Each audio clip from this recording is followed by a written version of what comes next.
Hey guys, Tbull here. Today we got to look at the Siroco. What's this thing? Well, it's a Tier 4 French Destroyer, the first reward ship in the the current campaign. Rather, you can get this one after 40 levels, which is basically 2 weeks of progress, and the mines is the end result, which we covered that one yesterday. That's after 120 levels, Tier 7 German cruisers. So, about 40% of the way through, you get the Siroco kind of as a bonus, and then the mines once you complete the campaign. New Dawn, capture the base mode. We're going to be taking a look at the Siroco in action here. What is this? Well, it's kind of just, it's got all the stereotypical French destroyer qualities. We got a reload booster on the main batteries. Now, I don't think that starts being part of the line until the Vok at Tier 6, if I remember correctly. And then, of course, Fantasque at the Tier 7 and Kleber Legendary tier. Here we got it on Tier 4. This is a very useful tool, especially when we're fighting other destroyers. We got fairly punchy guns. They're not the quickest reloading guns, but overall pretty punchy, and with the reload booster on there, that should turn the tide and help you take out a destroyer in a 1v1 fight. Hard-hitting torps. Now I think these are 7 kilometers in the water here. And our detection on this is decent. It's not the best in class, but it's pretty good, so we can get some effective torp strikes. This game, though, we're going to be kind of running for our lives the majority of this, and a lot of times with the French that's going to be the case because take a look at the consumables. No smoke, of course, so kind of everything that makes the French destroyers, at least according to this game, it's kind of present in this, which is an early Tier 4 ship, so it's kind of a further evolution down the line but presented earlier, so it's actually kind of fun. It's a pretty strong ship here. We're going to be relying on this half moon indicator, the radio locator. You can see it right above the New York there. That's telling us the closest ship. Now, we only got one cruiser supporting us here.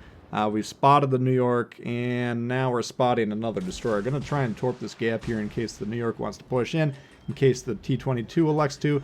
Turning away. We always want to be basically sailing away from ships that we're fighting. Not always, but for the most part, that's a good sound strategy for destroyer v destroyer fights. But now we got T-22, we got Wyoming, we got Katoski, the cruiser to the north.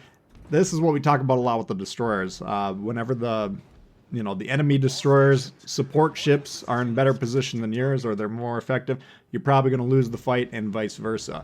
So because we only have the one cruiser and we were pretty close to the battleship, the cruiser, who by the way were actually shooting at us, not something you see every game, but people in this game are willing and able to shoot the destroyers. So good sign. Hopefully that's indicative of the player base kind of learning as a whole. You got to be shooting these destroyers. T-22 also taking fire from the cruiser. Now I think you can see the carrier on the map there, the torp bombers, helping to illuminate that destroyer, and then the other ships on the team attempting to cash in and deal some damage. So pretty good job countering the destroyers, and we're actually going to see the enemy carrier turn his wrath onto us later in the game, and we'll see how effective a play that is. Unfortunately, this cruiser here, whatever it is, attempting to rush/torp the New York, that's a very ominous proposition when it comes to your own survivability. If they turn at all, if they slow down at all, you miss those torps. Now you're stuck close to a mean bad battleship who's able to take you out in maybe 1 or 2 shots, and you can see the New York actually does turn around there. So at this point in time, we're like, okay, he's going down. Nothing we can do. We do have our own torp strike back there, but we need to kind of be thinking about the next move, okay, because this situation is not looking good. You can see what is looking good, though. The 2 destroyers out of 4 gone on the red team, and our whole team is still currently alive. T-22 pops back up once again, and we're going to attempt to put some fire down range on him. The cruiser in question does, I guess it's a doogie, does he gone the New York with the other side's torp tubes, or I don't know if they reloaded, whatever the case may be. He did get him with the torp strike, okay? So in that case, that's a pretty good result, because the cruiser at that point in time, if you're close range, you're going to go down. If you happen to kill the battleship, and by the way, stay alive, then that's a pretty good trade. So well done there. T-22 hits the beach, and he's not, I'm assuming he's going to back up, but he's spending his time aiming torps at us. We counter that play easily just by slamming on the brakes. Now he chimes in with the guns. Would have been more profitable to be shooting first, launch the torps during the reload, and hope for the best. You could see the plane basically immediately spotted the torps too, which made it a lot easier. Perhaps we would have been a little bit more surprised had we not had advanced warning there. But nonetheless, they're down 3 destroyers now, 4 ships indeed, and we're up quite a bit here. Things are looking pretty good. So now you can see the bulk of the force concentrated on the east. Looks like they've cleared out that side. Got a couple guys lingering in the base, and then me and the cruiser over here still trying to pressure this flank. Now the Kotoski over here, half dead. He's pressing into that Doogie, which no doubt is pretty low health. But we're going to be taking a look at the AP on these things. And now these are going to be basically max range shots with the AP. And you'll see the French Destroyer. That's another one of the hallmarks of this line. Very effective AP even at range. So if we're getting these broadside cruisers like this, go ahead and line the shot up and see what happens here. Go ahead and pull the trigger. Don't get spotted the first time. We do need to keep an eye on the map because the battleship to the northeast is pulling in. But look at these shots here, doing pretty dang good damage here for this range. So between the cruiser who's fighting for his life, the Doogie, and the assist that we're getting here, we're doing our best to keep him alive. Now we are getting spotted, not by the Kotovsky, who's got the island in between us and him, but the battleship that we mentioned just a moment ago. So trying to finish him off, cognizant of the fact that we're going to have some shots coming in here, and once again, battleships on the red team doing a great job shooting at the destroyers. Unfortunately for these guys, they're doing a pretty good job trying to deal with this flank over here, but the rest of the team kind of collapsed pretty early, so they're going to have a hard time winning this game at this point in time. Just holding off on shooting. Now, unfortunately, to try and drop spot. Unfortunately, this Wickus pops around here, and we continue to not shoot, because if we do, then we reset the detection penalty, and we continue to get away. Finally got the Wickus out of our blue ring on the map, and we're just going to hope that those torps hit them, or just get away from them. Got to get rid of this Kotovsky first. Looks like he's on fire, or perhaps flooded, so we don't really need to do much. But, clearing this flank completely, that'll allow us to focus on things on just one side of us. We are getting sonar here. Now, that was a little surprising. Wasn't expecting Tier 4 Kotovsky to have the sonar, despite recently playing the ship, but, I never know what ships have what consumables at this tier. So, hold in close there. He slams on the brakes. We do get the one shot through there, tickle the Citadel. Down he goes. Now the flank's cleared, but once again, their carrier is now firmly going to be targeting Siroco. So we're going to be kind of running for our lives here for a little bit. Here's the reload boost in action. 15 seconds of this puppy going off here, and pretty good output. You can see these guns do hit hard when they hit, but normally we're going to have, 5, 6, 7 second reload, whatever it is. Now we're down to just a few seconds. So we're able to pump the damage, trying to dodge, trying to keep away from this Wickus here, because we're going to assume Suicide Torpedo Strike is what he's got on mine. And we don't want to be made fools of right before we kill him here, so go ahead and finish that ship off. Boom.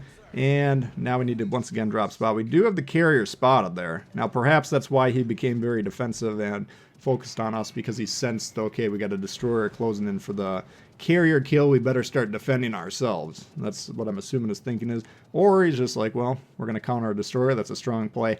Either way, we do need to be cognizant of the fact that this Kaiser is shooting at us, and we're angling there, dodging the shots.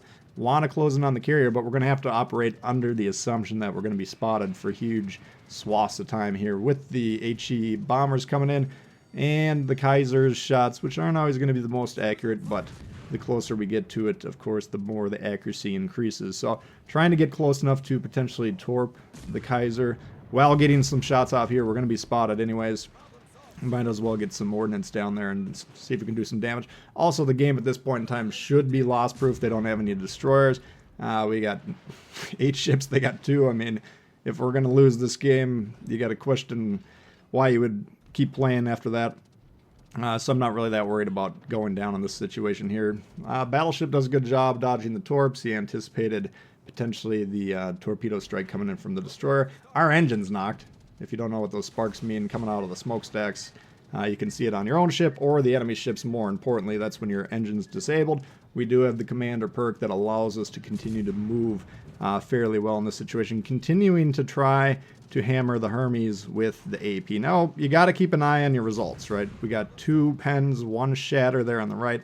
You want to be keeping an eye on that. Keep an eye on the numbers as well. There's 1 pen, 2 shatters. So we're not getting super reliable results here. We're not seeing like critical damage or citadel strikes or anything like that. So maybe 1 or 2 more shots with the AP, and then if we're not really getting the results we're looking for, then we'll go ahead and switch to the HE. So make sure you know what those icons mean, and make sure you're referencing them from left to right. Means pen, which is the one you want. Penetration, then shatter, then overpen, which will do some damage but not much, and then ricochet. There we basically resign ourselves to our fate, getting hit by the torp, but it did not arm.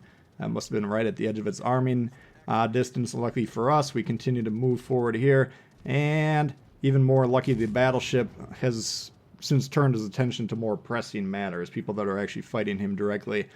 So that frees us up to just deal with the Hermes and the planes. Okay, so we're trying to continue to close the gap here. I want to get the surefire torp strike on them. Probably would die with a direct hit from the bombs. I'm not exactly sure, but trying to get close to this island. That limits the ability of the carriers to strike. You know, if you, let's say they got torpedo bombers, they gotta drop them early enough so it takes away angles. Even HE bombers, you know, fiddling with the flight height, or the altitude, I guess you would say, the planes could increase the difficulty. So I think, you know, playing close to this island is pretty decent play, trying to disrupt the ability to get zapped by these guys. We do take a shot there, but nothing too egregious. My experience with the British carriers so far is the HE bombs are fairly decent at hitting destroyers and the torps as well. So, you know, out of the nations we got so far, it might be one of the more effective ones to counter destroyers with. Still further testing needed, of course. I haven't played the line enough to say that definitively. Hermes here now, he should know the destroyer's here. Whenever that happens as a carrier player, immediately pull up your map and just change your auto sail direction to the complete opposite that you are. Your ship will begin to do a turn, and there's a chance you can dodge these. He continues on the straight line, though, and he gone for the closing kill there on the game. That's a look at the Siroco for you guys. Hopefully you did enjoy it. If you did, please hit the thumbs up. New to the channel, consider subscribing. We've got lots of World of Warships coming all the time. Questions, comments, leave them below. I do love to hear from you guys, and we'll see y'all later. Peace.